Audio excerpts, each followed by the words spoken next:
Ոչ։ Բավականին կոշտ Եկեղեցու դեմ հարձակման հետ կապված շատ հետաքրքիր է, շատ հետաքրքիր որ դա Բրիտանիայի արտաքին Չէ, որովհետև սա արդեն անցնում է բոլոր շրջանակները, բոլոր սահմանները, այսինքն բաներ կան, որ իսկապես անգամ արևմուտքին դժվար է աչք փակել։ Դժվար է, հիմա որ եթե երկրի վարչապետը բոլոր օրենքների խախտումով ամենաանպարկեշտ ձևերով հարձակվում է 1700 ամյա պատմություն ունեցող եկեղեցու վրա, գալիս են ոտերով խփում են մարդ աճարի դռներին, ոստիկանության Շիրեմի վրային կանգնում Այս դժվար է, սրա վրա աչք փակելը դժվար է, որովհետև այնուամենայնիվ կան քրիստոնեական շրջանակներ, որոնք այս հարցերը բարձրացնում են, այդ աղմուկը կա։ Այդ աղմուկը կա բանում արևմուտքում եւ գնալով ուժեղանալու է։ Հիմա ուզում եմ ինչ ասեմ, որ քանի որ այս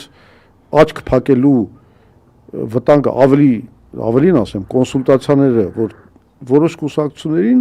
կապեք Ռուսաստանի հետ ու դուրս շպրտեք բանից։ Այսինքն ո՞նց է դուրս շպրտվել Ջորջեսկուն,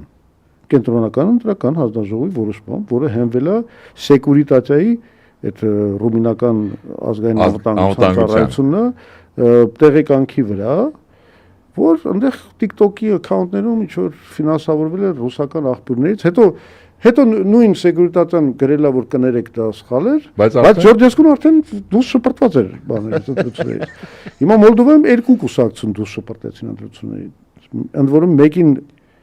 միջև բյուլետենները տպել է, մյուսին բանը քվեաթերթիկները։ Մյուսին արդեն տպած քվեաթերթիկները շպրտել են։ Հիմա հարցածակում, եթե այդ օգնությունը նաև էր, որ բանում ամբողջ եվրոպական միությունում այնքան մոլդովացի քաղաքացիներ քվեարկեցին, որ դզեցին արդյունքը բանը հոգուց սանդվիչ։ Մարկ ասո այդ ժամանակի Հիմա ինչի բան է, կարող է մեկ էլ պարզվի, որ մենք ունենք բազմաթիվ քաղաքացիներ, որոնք ասենք Բերլինում Չէ, մեր ընտրատեղամասերը մենակ Հայաստանում են, այդ շատ իմաստուն որոշում է ժամանակին։ Կարող է այդ որոշումը փոխեն։ Ինչ եք մտածում, որ չեն կարող փոխեն։ Ժամանակ ունեն փոխելու։ Ինձ թվում է ունեն։ Դե չգիտեմ, դա պետք է մտածել, բայց ուզում եմ ասեմ, այդ օգնությունը բազմաթիվ ուղղություններով կարող է լինի։ Իդեպ մեր նպատակը մենք չպետք է այդ համարենք sense անհույս գործ, մենք պետք է նաև եվրոպացիներին բացատրենք, որ այդքան խոսում եք ժողովրդավարության մասին, այս բաներն են անում, այս մարդիկ։ Դուք ձեզ համար օրենքի գերակայությունը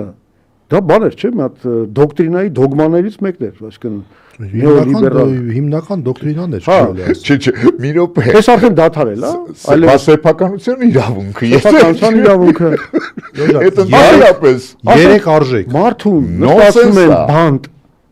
Մենակ նրա համար, որ ինքը ասել է, մենք մեր ձևով կպայքարենք բանի։ Հետո սեփականությունը խլում են, հետո եվրոպական դատարանը որոշում է կայացնում։ Եվրոպական Ես կարծում եմ Ստոկհոլմի դատարանը Փաշինյանը հավատարիմ իր խասաթին մի քիչ սենց ասեմ, այդ կոպիտ բառը օգտագործում հաբրգել է։ Ինքը կարծել է դե որ Եվրոպան պատրաստ է աչք փակել, դե որ Եվրոպան բանա ինձ աջակցում է, ինչ ուզեմ կանեմ։ Ու ինքը ուղղակի տագետ լինելով, նորից այդ բառը պետք է ասեմ, ինքը չի հասկանում, որ ինքը սահմաններ է անցնում արդեն։ Սահմաններ, որոնք անգամ եվրոպացու հիմա դե գիրես այդ դու աչքդ փակում ես, բայց մեկը բերում է փեդը կողում է աչքդ, ստիպված պիտի բացես, տեսնես ինչա կատարվում, չէ՞։